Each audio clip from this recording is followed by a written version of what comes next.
Ooh boy, it's been a long time without one of these. Well, since you all like these videos so much, we're doing another tier list. This time, me, Finn, and a special guest, Moon, are going to tackle the dangerous world of opinions and discuss JoJo's and JoBros. Only up to parts 1 through 6, cause Finn hasn't read up to part 9, freaking loser. This video has it all, man, let me tell you. It has character development, plot twists, betrayals, comebacks, love, and hella fruity vibes all around. Just like JoJo's Bizarre Adventure itself. So, get ready for a whole lot of JoJo, and if this video does well, and Finn reads up to at least the ending of JoJolion, we will come back to finish this tier list once and for all. But for now, enjoy the wild, strange, bizarre even, ride that is the Usual Spots JoJo tier list. So this is a JoJo tier list. We dragged one of our friends into this, and I dragged Finn into this. So it's gonna be us three ranking JoJo characters. Because of the fact we have some ground rules for this tier list. All right, see, we got all the way up to part 8. Personally, I did not put part 9. I didn't put Jodio and Dragona in here because I personally have not read a lot of part 9. However, we're not even going to rank Johnny, Gyro, Josuke, and Yasuo because Finn hasn't gotten that far yet. He has not read Skill Ball Run. Yeah, he has not read Skill Ball Run and not JoJolion, so we're not going to touch those yet. So, before that, what is our, since we have a special guest here, you want to, start it off with Jonathan? Okay. Oh, with Jonathan. I have strong feelings about Jonathan. One of those is that I totally despise him, but at the same time, I feel like I have no right. So I will put him on C tier because he has absolutely no character at all. His personality is just being a good person. I don't think that's a good thing to have. Okay. Yeah. All right. I have a confession to make. What's up? I have not seen part 1. What? Okay, I watched Salty DK Dan's rendition of part 1, and that's why I watched all the rest of the JoJo's series. Ben, Oh my god! I needed to watch No! it. This video took a twist already in the first minute. We got a part skipper. Holy shit! How did you? I have another confession. I'm even worse. So I initially tried watching JoJo's in middle school, and I started off with the first JoJo's that was listed, and since which was original part 3. Oh, the OVA. Yeah, and so I watched that first, and I was so fucking confused that I just didn't continue it. And each time I talked to my friends about, oh, I'm watching part 3, and they're like, this and this and this, and like, none of that happens. What are you talking about? Oh no. So with that, if Finn, you don't have anything else to say about that? I don't really have any opinion upon this guy, because all I know is that his head gets chopped off and he dies. All right. You should one for part 1. And then his bro is the guy next to him. So yeah, like the first 3 characters are all Phantom Blood characters. So yeah, I'm just gonna make a tier for myself. all right. While you're doing that, I'm going to respectfully say that Moondra has a wrong opinion, and you are entitled to that said wrong opinion. Although yes, Jonathan is just the goody two shoes guy. Everyone has said this about Jonathan's character, and it's like over exaggerated, like to high heaven, but it's true. Like, Jonathan is like the foundation of the Joestar family. He was the first JoJo, so he kind of did have to like start and like set something, like set a moral for the family. Because like when you look at the other JoJos, like Joseph, Giorno, and Jotaro, for example, like you see these like morally gray, sometimes very asshole-ish characters, and you're just like, wait a friggin' minute, this is our hero? But it's like, oh wait, yeah, there's like the descendants of Jonathan Joestar, who is like the most gentle giant of them all. And me personally, I love gentle giant characters. They're always like my favorite archetypes in terms of like characters in general. So I don't know, I think Jonathan Joestar is like a highly underrated Joestar. Yes, he is lacking a bit in the character development, I think Jonathan is worthy enough at least for like an A tier at least. Rest, you said. So I love Dio Part 1. Like, if you're put Dio on this tier list, you gotta put Dio Part 1 and Dio Part 2. See, I would, but the tier list would already be a bit big, and we're just talking about the main JoJo's and the main Jo Bros. So like, we'll do JoJo villain some other day. Okay. You know what? I'm gonna do the annoying YouTuber thing. If this video gets like I don't know, like 10 likes, then we'll do a JoJo villains tier list. But we'll probably just do it anyway. But anyway, so Yeah. So what do y'all I would think love about to William Zeppeli? Okay.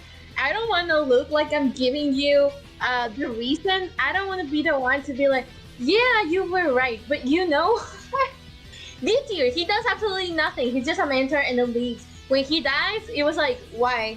He's not an important character. To be honest, kind of no one is important. Instead of William, it should have been Irina. Instead, like William, you weren't that long. Your death is not that sad. And I don't know you. Right. We don't know you.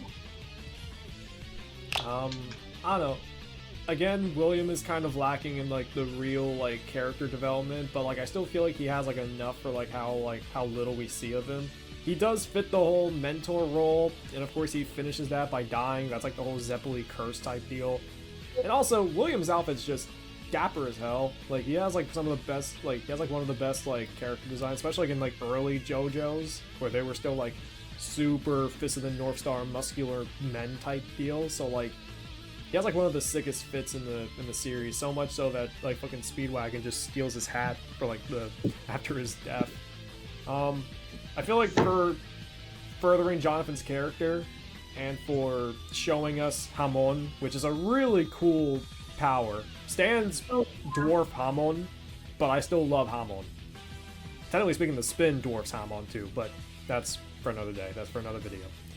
So, for helping out Jonathan and for being a gentleman dude, I'm gonna put William. Because he says, "Hey, baby," like that, I'm gonna put him also in. Oh, is he A tier though? What the fuck? You hate these stats! We've had this conversation! Yeah, I'll put him in B tier actually. No amount of "Hey, baby" is gonna save him, but I think William's pretty cool. Robert E.O. Speedwagon. S tier. Now, Finn, you might actually have an opinion on Speedwagon because he's actually in part 2. He's the old dude. He's like the old dude that like, yeah. The old shit. Well, to be fair, there's a lot of old dudes in part 2. I don't know if that actually helps out a lot. Dude, it's been so long since I've watched the show. No, I still don't really have much of an opinion upon him. Obviously, I don't remember him. No, okay, yeah, no, that's fine. All right, all right, Moon. What do you think about Speedwagon? The beauty that is Speedwagon. That's a really cool hat. Are we talking about the Zeppeli hat, or are we talking about the Razor hat? Yeah, the Razor one. Oh, okay, yes, because I agree. Because like I mean, now you see how much aura Speedwagon had by like just legit like taking off his hat and just having it levitate in the air because of his sheer amount of aura. Like, you know what? S tier because level 10. No, but like for real, his introduction as a character, like the first moment you meet him, one of the best introductions of characters I've ever seen. Mm-hmm. I also really like how he was introduced to as this low profile, like just like low status thug. He was legit just a goon. He was a goon that you fought in Lego Batman. So like he really had like no real stakes in it, but then like because of Jonathan's like just really good nature and just Jonathan being a Chad and giving him a second chance, he actually turned his life around and became a really well-trusted ally, not just to Jonathan, but the Joestar family as a whole. So, because of how Speedwagon like turned his life around for being like that far off into his life, and he made like a really good impact on like the Joestar family and like the whole journey into like part 3 and such, I'm gonna give him an A tier. I'm not gonna give him S because I feel like S tier for me should like really that should be for like the big guns, like the really real S tiers. Mm-hmm. All right, so moving on to part 2, battle tendency. We got Joseph Joestar, and who wants to talk about Joseph? I like him a lot, actually. In his own season, I don't really care when he becomes old. Oh, really? Yeah, no. I think it's really funny that he's just like. From what I remember, he was like crazy, and was just like hyperactive. Kind of reminds me of like. I don't really want to relate him to relate him to Sun Wukong, but like. I don't know, he has that temperament, not that, power scale. Oh, no, yeah. Shit, though.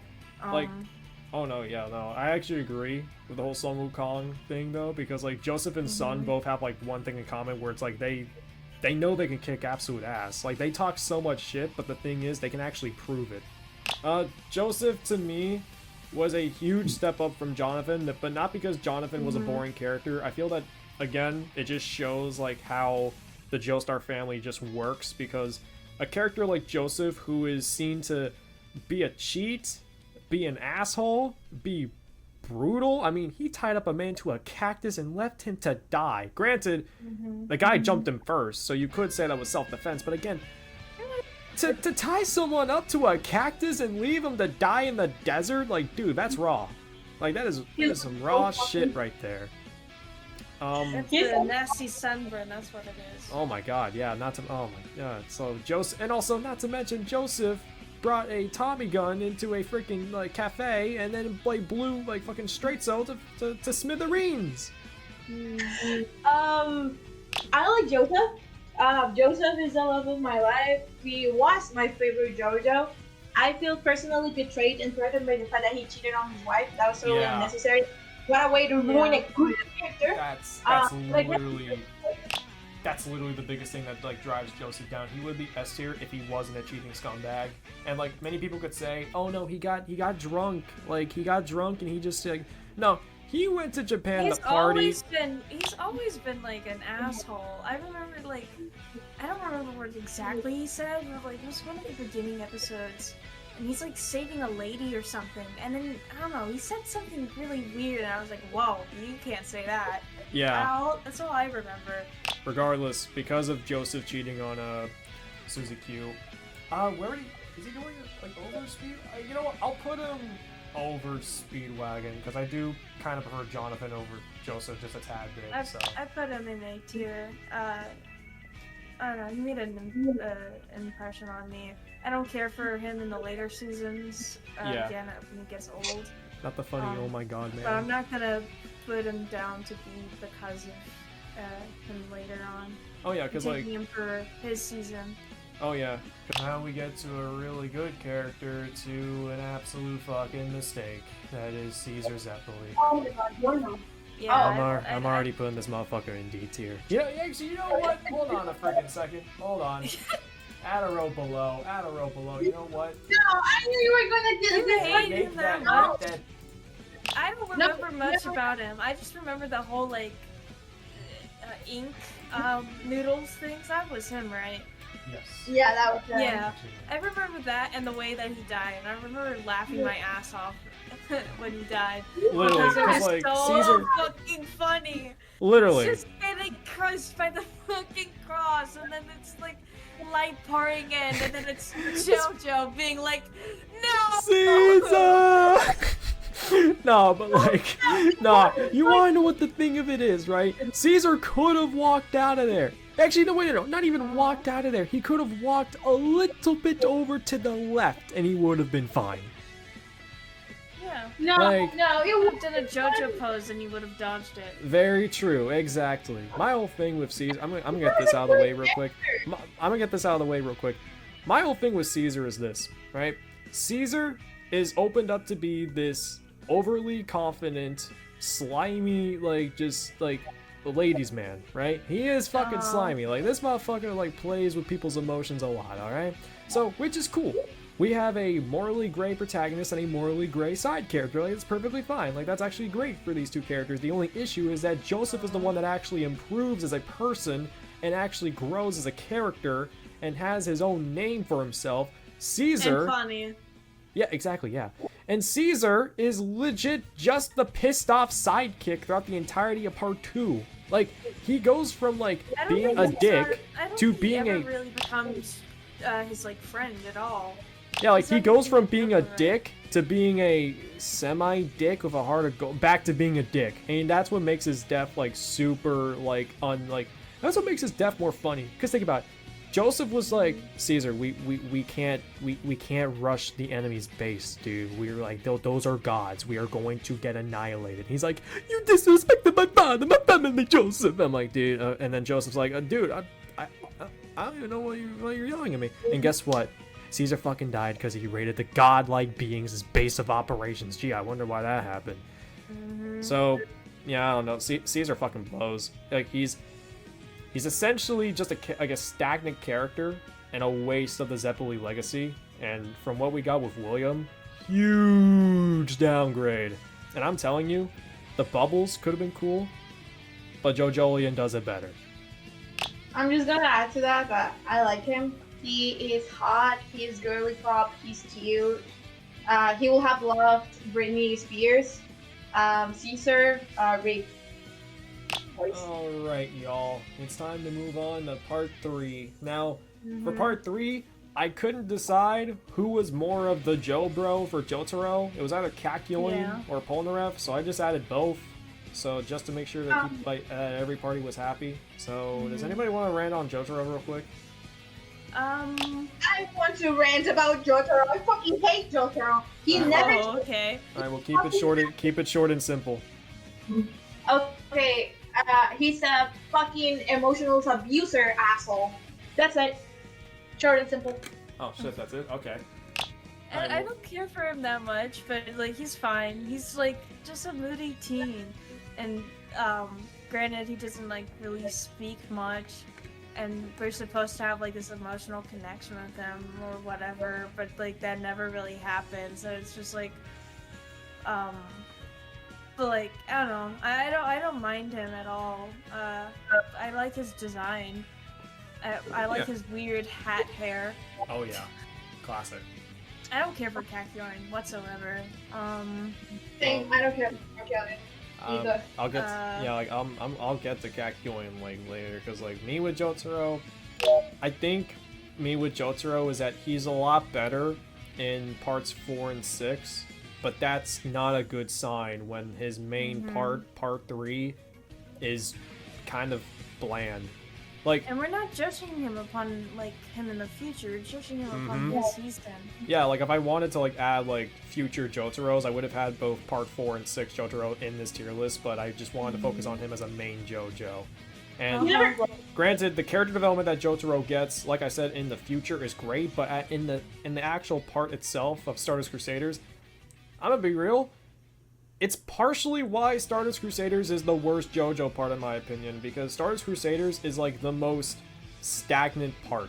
The issue is that Jotaro himself doesn't really have a lot, and granted, Araki kind of made him that way because he made him the Clint Eastwood hero archetype, which is fine, but like Jotaro himself, like Finn said, he's just the moody teenager, so it's like, you know, I mean, his design's cool, Star Platinum's cool, and the final fight with Dio was cool, but that's because it was a big spectacle. Like, I mean, all you really gotta do is just wait around for Jotaro's theme to hit, and then boom, there you go, the fight's over. It's like, that just gets boring. After 48 episodes, that kind of got boring, and Jotaro was just kind of the same character that he started out as. Yeah, I don't know. I don't really mind when like there's characters that don't really experience that much in like emotion. Yeah. I hate it whenever those characters are like framed to be experiencing like these big emotions, and it's like they're kind of just telling you they are instead of showing it. Especially if it's like anything romantic, that pisses me off because I already have enough trouble trying to figure out if there is anything romantic being shown on screen, and then they're like, it is. I'm like, I'm guarantee you there it's not. Okay. Yeah, so But that's a Jotaro, corner. for me, I'm putting him in C tier, because, like, Jotaro, for what he has, he's fine, but that's just it, he's average. Like, Star Wars Crusaders for itself me. does not help its characters at all. Like, old Joseph and Polnareff carried Part 3, but that's it. And Yeah. and Dio. Dio, of course, carried Part 3. Yeah. I have a lot to say about part 3, but to keep it like short, I will say that I think that the reason why part 3 is so enjoyable is because mainly of Polnareff, the jokes, and Dio. And everyone translates that as to, oh my god, Jotaro is great. Jotaro does absolutely nothing but just fist fighting absolutely everyone. And that's it, that's all he does. He's just moody and stubborn and fist fights, and that's all he does. But the entire part, I always felt like Polnareff is the protagonist. I adore Polnareff, even though I hate part 3. I adore Polnareff. He will be like S tier in any JoJo chart, any character JoJo chart. Yeah. Real quick, I'm gonna just go to Kakyoin. Kakyoin as a character, he has no character. He's just along for the ride. So much so that they literally like took Kakyoin out, but then conveniently just brought him back in with those like dinky ass shades, and they were just like, oh yeah, I mean, he has shades now, he's cool. And they literally revealed his past like 2 minutes before he dies. So Kakyoin, I mean, he's the funny cherry man, sure. He's I don't like the picture this of him more than this. Well, I mean, I'm sorry, it's just it's what he's known for. He's known for the red.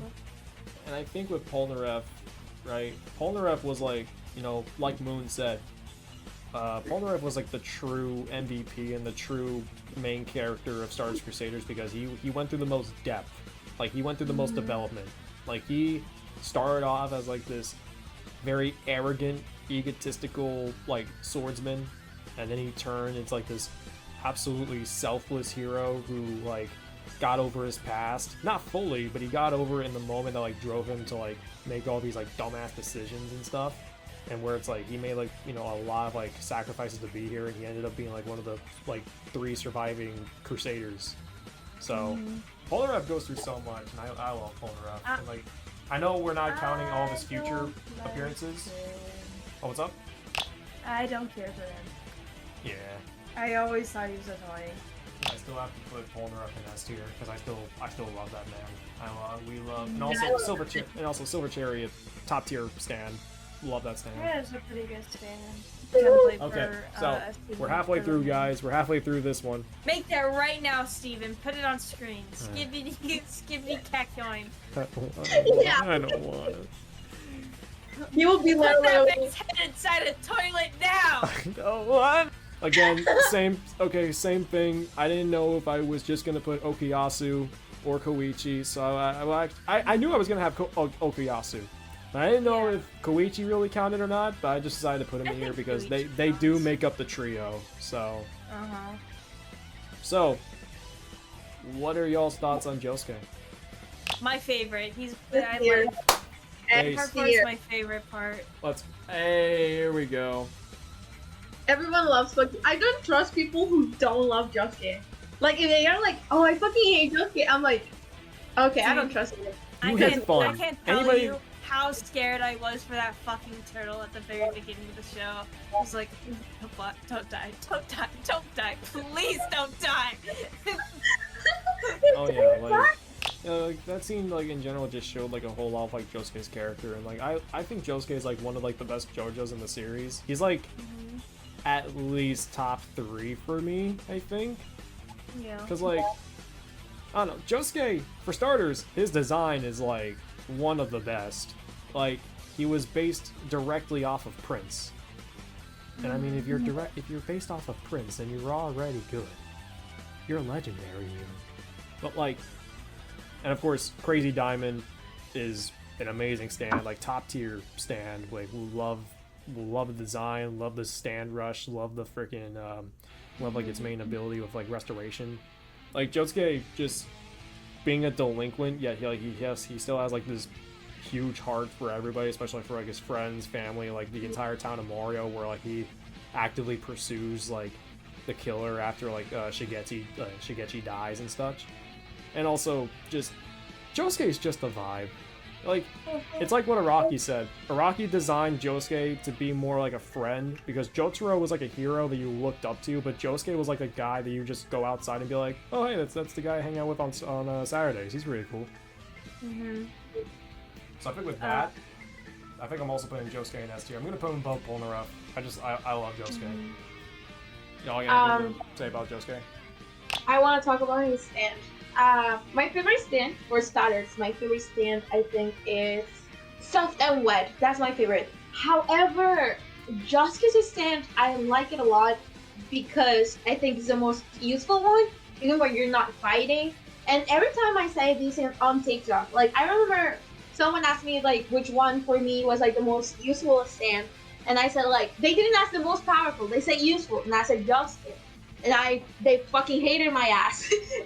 But the thing is, like, what if you're not fighting though? And then it's a good way to make money to like, you know, make a shop where you fix phones and computers and stuff. I always wanted to do that with a stand. I will totally do that. Like, I can earn a lot of money with his stand. So like, that's my favorite daily fight, day to day to use a stand. I will have a door to have that. Oh yeah, I mean like, imagine like you rage like really hard at a video game and you smash your monitor and stuff like that. You could just summon Crazy Diamond and just fix it up again. Yeah. It is that. Like, just imagine like how many stands can you actually use outside of a fight in JoJo? We move on to Okuyasu, the funny Oi Josuke guy. The one with seemingly like to some people the most powerful stand in the mainline universe, which is not that true, but that's another thing. I think Okuyasu's alright. Yeah, he's funny. I think I was annoyed at him a few times, but like I think his silly personality kind of, you know, helps with some of his more annoying parts. Yeah. Again, kind of like in the same field as you, Finn, where like his comedic bits really helped me like get used to him more. Because like my favorite scene of Josuke and Okuyasu is where they're like, they're just like getting all excited that Shigechi's harvest could like, you know, duplicate money or something like that. Actually, I don't know. Actually, I don't think it was duplicating money. I think it was like literally just gathering money or like rearranging letters to get like I don't know, like get money, a shit ton of money, and they were just getting all excited about getting money. Like that's like my favorite scene of them. Just Josuke and Okuyasu being bros like that. So yeah. I mean, Okuyasu as a character himself, he has a lot of substance. I mean, like his like whole ideal, like his whole like thing of like, you know, like living up to like how cool he thought his brother was, and like of course he actually fucking died. And then of course his brother's like, hey yo man, just live how you want to live. And then Okuyasu's like, alright, yeah, cool, I'm gonna do that. I mean, I think Okuyasu's like another one of those cases where like he doesn't have like a whole too much to his character, but like what he does have, it just speaks the loudest. And like, you know, he's a simple guy. He doesn't need a whole lot. Yeah. You know, with that, I think he's an A tier. I'm gonna put Okuyasu above Speedwagon. Alright, Moon, what do you think about Okuyasu? I'm not a fan, but I'm not a hater, and I do like the fact of the representation I give about that one friend who looks like a criminal, but he's not, but he lives in really harsh situation, and that's mostly why he kind of has a bad reputation, because he had to survive. That's good representation on that, but that's it. I don't have anything to say. Alright, where do you guys put him on the tier list? I will put him on a C. Alright. Final Diamond is Unbreakable character. We got Koichi. We got the GOAT. Best girl after him. Lucky guy. He did nothing wrong. He's always a good guy, so he stresses me out sometimes. I don't fucking know why he didn't like the girl that likes him. He was blind or something. Well, I mean, she stalked him. She stalked him. Yeah. She stalked him. She tried to kill him. She tried to like. Didn't she try to feed her hair to him? Oh right, I forgot about that part. Yeah. No, I don't like hair in my food. Yeah, you know, like. Long black hair. I think Koichi is I think Koichi's like development throughout Diamond is Unbreakable is really cool. Yeah. I mean, I love the fact that like his physical design changes as the part goes on, where like he goes from like the slicked back hair, like modest student, to like the fucking Dragon Ball Z hairstyle. Mm-hmm. I think that's cool. I think Echoes is a really cool stand for the fact that it goes through acts. Like it really it develops alongside Koichi. Yeah. I think Koichi's just attitude shifting from like, of course, like the more meek, more like quiet kid to like the guy who was actually kind of a dick to some people. I mean, like, to be fair, that nurse deserved it, but like, he just summoned his stand and called her a hoe. I like Koichi a lot. I gotta be fair. His fights were my favorite fights of part 4. I think I might put him above Okuyasu for me and up in A tier. There's like a shit ton of people in A tier already. To be honest, I will put Koichi on S, but okay. Well, I mean, no. Well, do what you want like with your tier list. I'm gonna show them off at the end of the video. All right, Finn, what about you? Oh, yeah, no, I'll put him in A. He's kind of a wimp, though. Consider him a low A, close to a B. All right. Now we're on to part 5, the peak of the series. Let's go, baby. Yeah. So, part 5 is really good. I described a lot of these other characters as annoying. Part 5 is like the only season that doesn't have a character that annoys me in it. Because like, I don't know, they're just how. I fucking hate everyone in part 5 almost. Yeah, no, I don't know. I like a lot of how the show is written. It is a very beautiful show, but I think part 4 looked better. Not like upon like technical wise, because part 5 does a lot of beautiful shots with very like nice animations and dynamic scenes and stuff like that, but I think I just like the look of part 4 a bit more. So Finn, what do you think about Giorno Giovanna, the main JoJo? I like him. I like his little bug theme as well. I like his stand quite a bit as well. I don't think his character's as like striking as part 2 and part 4. There's JoJo's, but he's nice and I don't know, he's just confused. He's like, why is this happening to me? Why am I blonde now? I used to be a brunette. Yeah. I'm gonna take this moment to just absolutely gush over Giorno, because part 5 being my favorite part. Obviously, I love the main character of the part, Giorno. I think Giorno, I do agree that Giorno is definitely not the most like. He definitely has like, he still has a lot of depth to his character, but not in the way that like Josuke and Joseph did, but kind of in the same vein as like Jonathan did, where like he's like a great merge between Jonathan and Dio, because he has Jonathan's like sense of justice, but he also has Dio's like cunning and manipulative like nature, but he's never evil. Like Giorno is the type of guy that will never want to kill you first, but only when you give him a reason to. He's like, okay dude, all bets are off, I'm gonna fucking kill you now. Like he's a great merge between Jonathan and Dio, which is fitting because he's both of their son. So do not ask JoJo fans how that work. Never do that.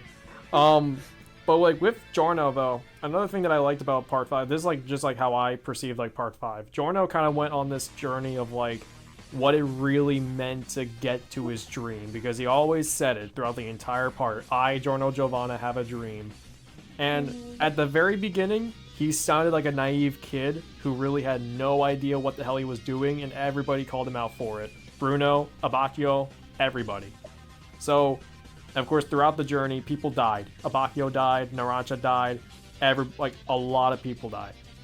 And of course, Giorno would obviously react to this. A lot of people saying that Giorno is just like absolutely boring, who has like no real character. Like, granted, for the longest time we had those shoddy translations, but now that we have the anime, of course, everybody knows that Giorno definitely reacts and he sees like what this dream, what this goal and path have led, and he sees like what's more important now. He doesn't just want to be the boss just to like stop drugs. Like, no, he also wants to stop the freaking psychopath who's trying to kill his daughter. So I think Giorno has my favorite, like, he's my favorite JoJo. He has my favorite stand with gold experience. He's my favorite design, and I just love Giorno.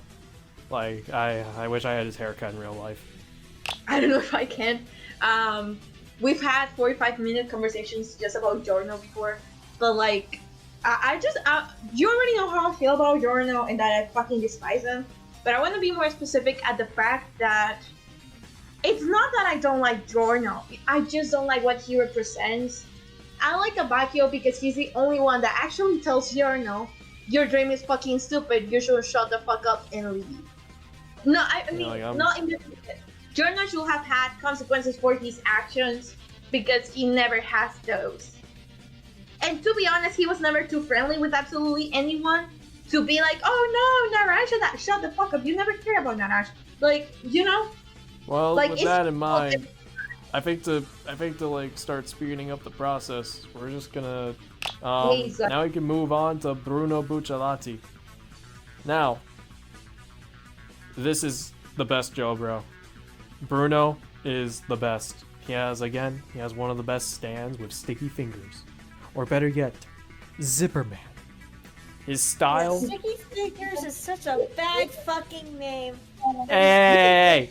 Do not diss Sticky Fingers. It's a bad name. No, it ain't. It's Sticky a shame Fingers. that they had to change it because of censorship or, I don't know, copyright infringement, something like that. I feel that Bruno is also just like the perfect like anchor for the part, because like in all sense of reality, because like a lot of the time you would see like the main JoJo as like the leader, except for like part 2 where it was Lisa and like technically, and also part 3 because that was old Joseph, and technically part 4 because that was Joseph, or no not Joseph, Jotaro. Okay, so it's not new to part 5, but Bruno being the leader of Passion, or no, not the leader of Passion, but like his own little squadron in Passion, and like seeing like his whole arc of like being this very stern, very cold, very ruthless, kind of uncaring mob. I mean, he wasn't uncaring, but like he definitely was more of a cold person at the beginning of part 5. But Giorno being there, like igniting his soul essentially to like really fight for what's right in the world. That's because that's like all like what JoJo's all about, the beauty of humanity and the beauty of life and all that, and, like fighting for what's right and stuff like that. Like, and just all of that culminating to like Bruno's death. That's like still like one of the scenes that I'll watch constantly, and I will cry every single time, both in English and Japanese, because like Bruno's character writing was just fantastic. Especially when it comes to like the moment where he meets the boss for the first time and he just sees like how much of an uncaring dude he was, to the fact that he was willing to kill not just his own daughter but also just kill Bruno just for the hell of it. And it's just like, this is the guy that I've been working for the entire time? Ah, hell no. And of course, let's not forget the fact that Bruno was dead by that point. He had so much aura, he legit told his body, nuh-uh, my soul may be dead, but I'm not dead. So, hard as fuck. Love Bruno. No, you did not kill me. I used my superpower. Fucking playground. No, I dodged. What do y'all think about Bruno? He's a good character. I put him in A. I like him. Okay. That's it? You like him? I like him. Where are you putting him? D. Oh, that's good. Oh, well, that's fine. With that, we can move on from Bruno to the man drinking a Sprite cranberry in the profile picture. Guido Mista. Did I need, like, should I have gotten a more serious photo? Yes. No. But I wanted the Sprite cranberry. Yeah. Anyway. Okay. Are there any serious photos of Yeah, how about when he's like bleeding to death and he has all his bullets and they're crying with them. And he's my like, goodness, I this is love you guys! And they're like, we love you too! Character within the 5-5. Oh, Mista? Mm-hmm. Oh yeah, Mista was fantastic. Alright, did you want to like go in more detail, or is it just like No, he was just my favorite out of the part. we love the funny gunslinger? Mista to me was I think Mista was also like it was kind of like in the thing where it's like if he counted as a Joe bro or not. I personally think he does, because throughout Golden Wind we see a lot of scenes where he and Giorno specifically are like actually pretty good of each other. They do act like bros. I would have probably added all the other characters that were like in that little group of theirs. Oh yeah, like the best part about Golden Wind is that all of them feel like friends at the end of the day. Like they all feel like one big happy friend group, except for the fact that Abakio fucking hates Giorno's guts. But that's besides the point. Abakio. Every time he shouted like, "Shut the fuck up!" He the same. We have that one. We have a Blondie in here. That doesn't narrow it down. I mean the part 2's guy, and he hated JoJo. Yeah. What are you talking about? I think Mista, but like if we added all of Bruno's squadron here, we would be here all night. No. So with Mista, I think Mista again was like a real like if Bruno was like the more serious to the story, like actively like Moon said, where he was like he took a lot of like protagonist points alongside Giorno. Mista was like the one that I would consider be like the true side best friend character, because Mista's just a bro, not just a Giorno, not just the Bruno, but to everybody. I mean, a true brother in arms, right? Would totally like spill his soda all over your boombox. And also the fact that I mean, my favorite scene with Mista acting as like his usual like funny self was like when he was asking Giorno, "Wait, do you not have a license?" "No, I'm 15. "What?" So, okay, you're 15, but you don't have a Mista. So that's not to say that Mista doesn't have his badass moments, because he absolutely does. But to save time here, I love Mista, and there's a shit ton of people in A tier already, so I'm gonna have to move a few down.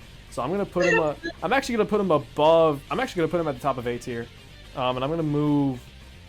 We're finally here. We're at the home stretch, part 6. This is where we're ending off the video for. Well, not right now, but this is where we're ending it off with part 6. So, guys, now I know there's gonna be some people in the comments saying, "Where's Foo Fighters?" Foo Fighters was like in the dynamic trio between Jolene, Hermes, and them, right? However, personally for me. Now, granted, Finn and Moon could have completely different thoughts, which is why I'm going to let them go first, as I've been trying to, because like even though I know I could talk a whole lot about these characters. But for me, personally, Foo Fighters didn't really feel all that to me. Like, they were just plankton. But I'll let you guys decide. If you guys actually want Foo Fighters in here, then we'll add Foo Fighters in post-production. Yeah, I would probably added Foo Fighters in here, but like Okay. I wouldn't have ranked them well either. I'd probably just put them in C tier. I guess they were kind of funny. That would be their only. Like, Yeah. I don't know. I like the fact that they are plankton. That was interesting. Yeah. Not handled well, but interesting. Yeah. I would probably put them in C. Put them in C tier too. Yeah. I don't like Foo Fighters because I don't like the band Foo Fighters, and also the character was kind of there. How dare they have a plankton and not make any SpongeBob joke? That's beyond me. But yeah, like they could have. They could have. Yeah. I don't. My thing with Foo Fighters is that I despise her because I don't like the band, and also like, she's totally like. Fighters is a hit and miss band. I forgot the English word, guys. Like, she had so much potential to do stuff, and they did nothing. And I could say the same about Hermes, but at least they tried with Hermes. Like, they never tried with Foo Fighters to be anything. Right. All right. So with Foo Fighters out of the way, I'll add that in post production to all y'all's tier lists. So with that, who wants to start with Jolene? Jolene. I put it in C. I think she has a lot of potential, man. I really do. Yeah. She could have been so good, but I don't know. I can't really blame her for the way she acts within the show. Cause like, holy shit, I would go crazy and fucking manic too if my boyfriend was like some fucking creep and then put me in jail and I and then I started realizing a whole bunch of shit, and then my dad comes back, and like, then my dad is now CD discs, and I'm like, what the fuck? Yeah. No, I just wish that she was handled better. I wish the entire season was handled better. Oh yeah. Like, if I could say about Jolene, in my opinion, is the shining star in Stone Ocean besides Father Pucci and Weather Report. So the Pucci brothers. When it comes down to Stone Ocean, this is not a ranking of Stone Ocean itself, because if we wanted to do the main JoJo parts, then that's a totally other topic. However, Stone Ocean, it did not handle a lot of its characters well, but thank God Jolene, in my opinion at least, Jolene was done really well, because at the very beginning of the part, Jolene was an absolute brat. And again, like you said, Finn, I could understand where she's coming from, because she was told to plead guilty, promised that would be okay for her, and she gets like I forgot exactly what the number was, but a shit ton of years, like all of her 20s, all of her 20s just gone right there. And so, of course, having to survive prison at that young age, I mean, hey, it's not easy. Well, man, I wouldn't know. I've never been to prison. However, so I can fully understand that. But again, me, with the characters that I like and dislike, I can understand where she's coming from, and she was still compelling to an extent, but she was definitely a brat. But at the same time, they were definitely building up to something more. And of course, as the part went on, we saw Jolene reconcile with her father, with Jotaro, letting him into her life again. We see her forming bonds with Hermes and the rest of the Part 6 cast, despite the fact that I personally believe that the Part 6 cast is mostly just mid, but that's fine. And of course, Jolene's ultimate sacrifice in the end, where she selflessly faces off against Pucci, who is her, I mean, literally, that is her Dio, because that's Dio's boy toy, so, hey, it all comes full circle. I mean, Jolene goes through a really good character arc. It's just sad that Stone Ocean is just kind of, like, underwhelming. Underwhelming, it's not really a word, but, like, it's just underwhelming. That's, like, the best way I could say it. But Jolene as a character, though, especially with Stone Free is one of the coolest stands in the series. So I think I'm gonna put Jolene underneath Joseph, so which means I'm gonna have to move Koichi down to like high B tier, just to like even things out. All right. Yeah, that's. I haven't talked about Jolene yet. All right. I feel I have a very unique opinion about Jolene, where I feel that she's such a good protagonist. She doesn't need a JoJo book. Like, she's the most interesting character in her own part. She's the most interesting character. Most people say that it's Weather Report, but to be honest, I kind of was always more interesting about Jolene. There's something so conflicting about you being a brat because you're having a rough time, and you're actually not a bad person. You just had bad luck. And then because of that bad luck, everything goes wrong with you and nobody believes you. So you're like, okay, I'm gonna be the brat that you guys are telling me to be because I'm in jail and I have to survive. And then you're kind of angsty because your father abandoned you. and then he decides to come back, and then you are like, you abandon me, and then he's like, no, it's because you and your mother could have died. And there's something so conflicting about all that will go with you from that I feel is so interesting. And I don't think it's the fact, I really don't think that Hermes is a bad character. I just think that if she were in any other part of JoJo's, she could have been really interested, but the fact that she was with Jolene, which was such an interesting character, and they had so much going on with Pushi and Weather Report and Dio, and Jotaro was also there, left the bar too high for Hermes. Like, I do feel that. I really like Jolene. I think that Jolene was a really interesting character, and everything that goes with her is emotional. So I get why so many people get bored reading her, because it's so emotional. But yeah, that's my opinion. It's definitely it's a really good part. I'm really glad that they handle a female protagonist so well. Oh yeah. Without a love interesting. Yeah, a love interest. Well, besides like whatever the fuck Anasui was trying to be, but anyway. So, yes, Hermes. Anasui. Oh, if the word underutilized had an image to personify it, Hermes would show up in the dictionary, because Hermes is the definition of just heavily underutilized, especially for her moveset. Not only is Kiss a really good freaking stand, it's just that Hermes herself is actually really interesting. Like, she's a perfect fit for Jolene because she is also she knows how to live the rough life. She knows how to mess people up. But she's also one that's like, again, much like the main heroes of JoJo in general, she's also like, she also knows what's right and wrong. And plus, I mean, hey, she did help Jolene to survive prison. So there's that at least. Like, she may be a bit rough around the edges, but she did help Jolene out of it. However, throughout the beginning of the beginning of Stone Ocean, great. She was fantastic.